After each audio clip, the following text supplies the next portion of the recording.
Before every cruise, people forget something important, and sometimes it's not just inconvenient.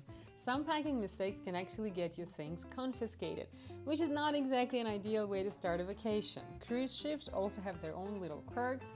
Cabins are smaller than you expect, and certain things that are perfectly normal on land are absolutely not welcome on a cruise ship. And a few small packing mistakes can quietly ruin your cruise. So here are 10 cruise packing mistakes most people make and how to avoid them.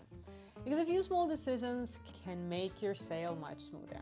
Hi, I'm Kate, I cruise a lot, which means I've made almost every packing mistake on this list. Some of them more than once. Cruise packing is a little different from normal travel. Once you understand the logic behind it, everything becomes much easier. So let's start with mistakes almost everyone makes. Mistake number 1, not bringing a proper carry-on bag or packing it poorly. When you board the ship, your large luggage gets taken away. It goes through security, sorting before eventually arrives to your cabin. Sometimes that is quick and sometimes it is not. Which means if you have essentials inside your suitcase, your first few hours on board can get unnecessarily complicated. Experienced cruisers always keep few key things on the carry-on, obviously passport, medication, swimsuit, sunscreen, chargers, and one outfit for dinner at least. After a long flight, walking into your first cruise dinner looking like you've been folded into an airplane seat for about 12 hours is not exactly the entrance you were hoping to make. This next mistake is one that can actually get your belongings taken away before you even board the ship. Mistake number 2, packing things cruise lines don't allow on board. Common prohibited items are clothing irons, candles. Alcohol is usually restricted. Limited quantities are not at all, so please check. It will be taken away during the security screening. Normally they return your items, but it's much easier to simply avoid the drama. Cruise lines take these rules very seriously. Apparently, the ocean is already chaotic enough without passengers bringing their own appliances. Now, once you actually make it onto the ship, here's another mistake people make that can ruin your first afternoon on board.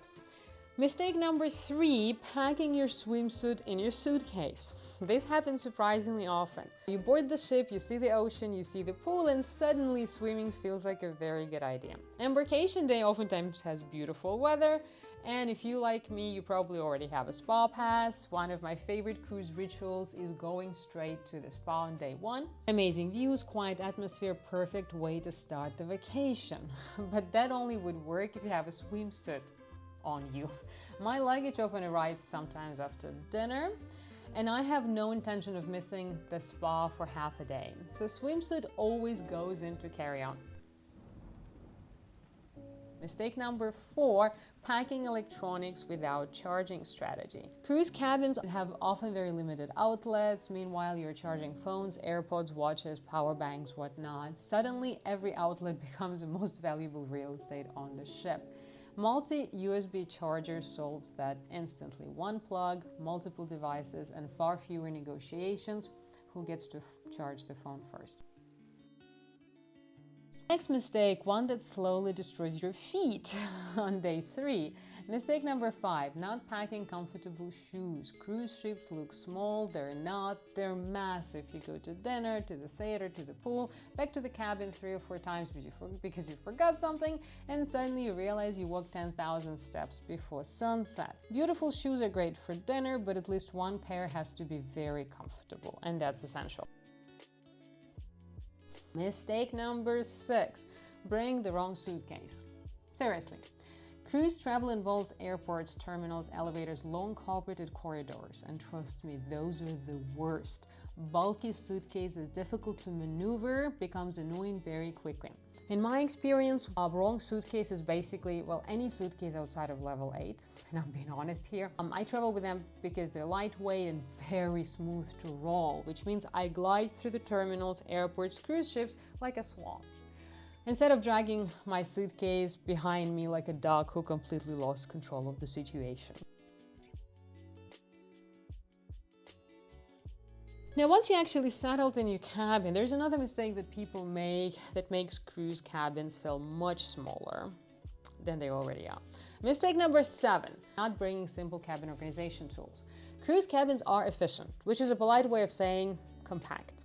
So keeping things organized makes a big difference. I use packing organizers, in my case level 8, they're my favorite. Instead of unpacking chaos, you unpack systems. Swimwear in one, shoes in the other, essentials separated.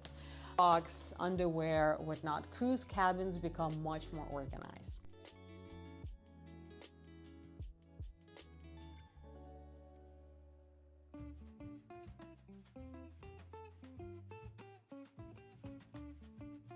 Mistake number 8, not bringing a small backpack. Cruise ships are basically floating cities. When you go on a shore, you'll bring your phone, your sunscreen, water, camera, key card, maybe sunglasses. Without a bag, you end up juggling the entire vacation. All of this plus your dignity.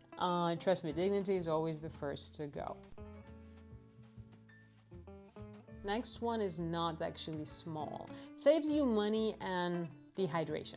Mistake number 9, not bringing your reusable water bottle. Most lines don't provide water in the cabins unless you're in a suite or with Virgin Voyages, my pet cruise line personally. Buying water on board can add up quickly. A refillable bottle can be used for excursions, long port days, and at night or in the morning. You should have water in your cabin. It is simply a must.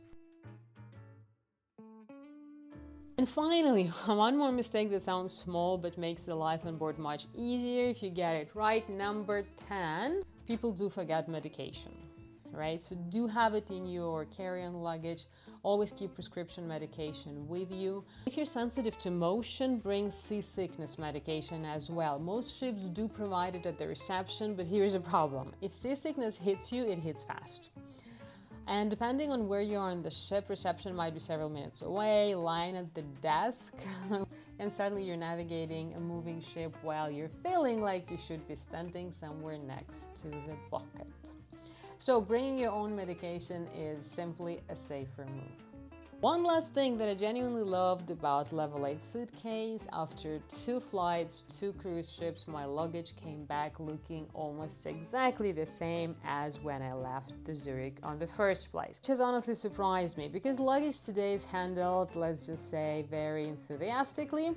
Between airports and cruise terminals, suitcases live pretty wild lives. I should admit something, I'm a terrible suitcase owner, no covers. My suitcases are basically out there fending for themselves in the wild, facing baggage belts, airport cards, and whatever happens in those mysterious luggage rooms. And somehow, this one came back without a single visible scratch. Which is even more impressive given that it's a light-colored suitcase. Usually those show everything, but this one handled the journey beautifully. If you're curious about the suitcase, I'll leave the link below, and you can use code KATE15 for 15% off on any bag on Level 8 website. So enjoy! If cruise tips like this are helpful, the honest version, not the marketing one, you can subscribe. Cruise with Kate, new cruise videos appear here every week. And tell me in the comments, what was the worst packing mistake you've ever made?